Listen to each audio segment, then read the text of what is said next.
so many shorts creators, but not everyone is making billion views. So I know you're doing something extremely right there. Why are you so successful on shorts? I think it definitely helped that, like, even though me and my roommate at the time, Zong, we weren't established creators at the time on YouTube, but the fact that we were both creators, like, I think that is for the audience a lot more like, oh, I watch his channel and I watch your channel. You guys made a video together. That's cool.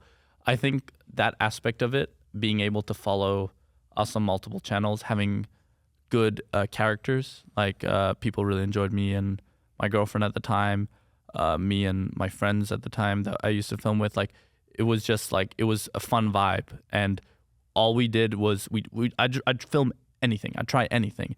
And then I'd find the few videos that worked, and then I'd make multiple of those videos. You know what I'm saying? Like, it was just breaking it down to, you know, like, I had nothing to lose, so I tried everything. I found out what worked, and I did more of those things.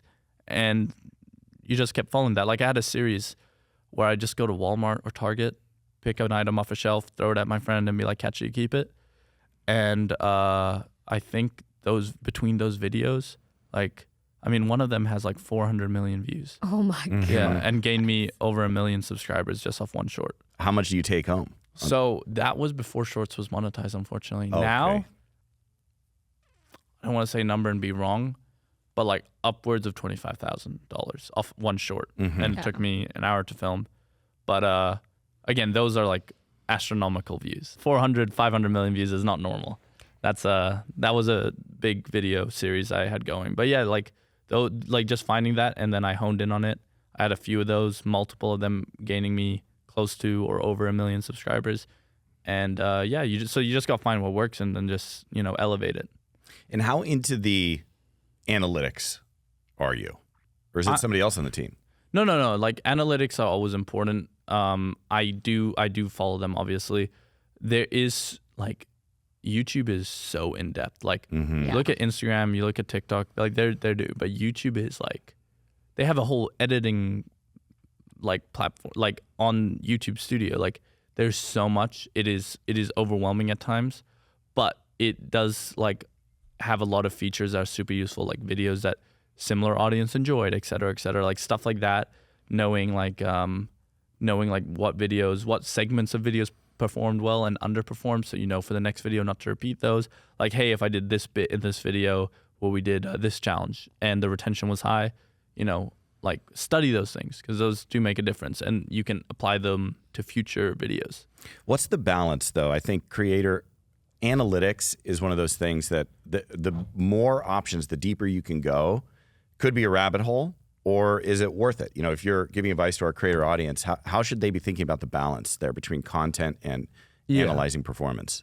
I think every person is unique to their strengths. Some people carry really well on camera. They have great charisma. Some people are really smart. They know exactly what to do.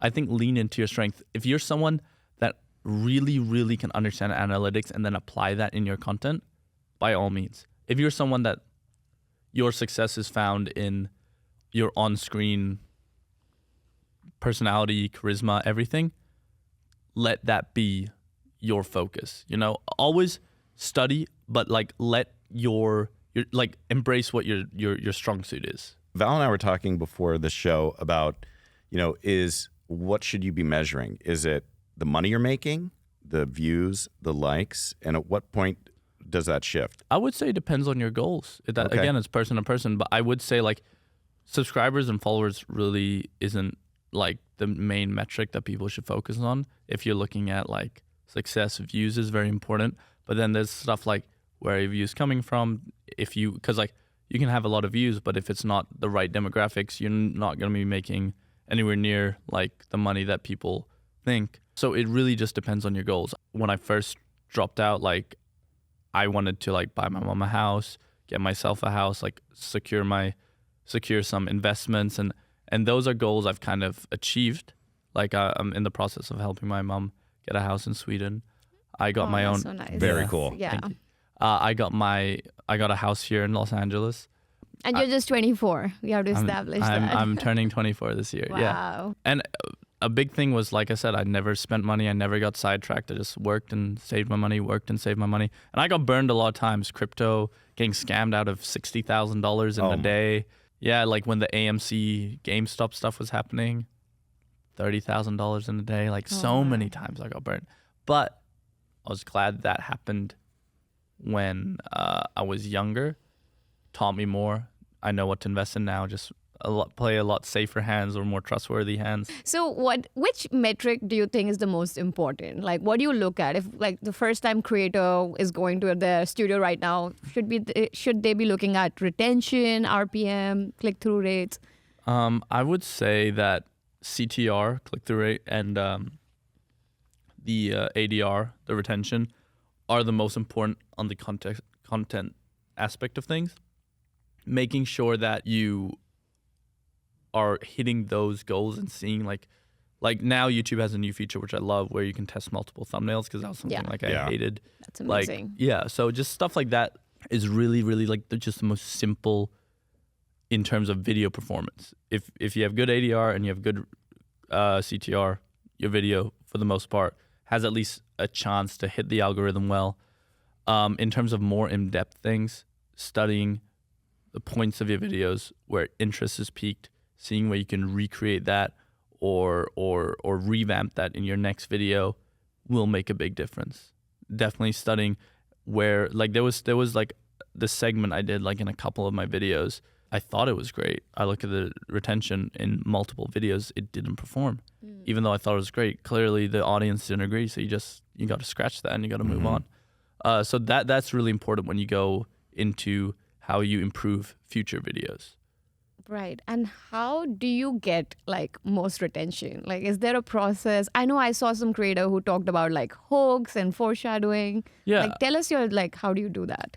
It definitely is like you want to reel them in. Like, I feel like a lot of this is like all the creators will say the same thing. I would say an important thing is make sure when the title and thumbnail, when they click on it, it's immediately reaffirmed that is what the video is. Right. Not like your clickbaity Yeah, videos. not like what I did on Instagram. Don't do that. That wasn't good. But I was young. It was different times. No. Well, and it worked back then. Yeah, hey, it did. But no, making sure that like immediately the audience is getting what they signed up for is a big one. Obviously, having fresh ideas does make a huge difference. If you have a fresh piece of content, that like really, really will like, if even if you can combine two things that you know works, like if reviewing Amazon products and Squid Games are two things that on your channel works really well, combine them. Reviewing Squid Game products, boom, new video, does super well. So it's like exploring what does well, being able to constantly adapt it and move it along makes a big difference.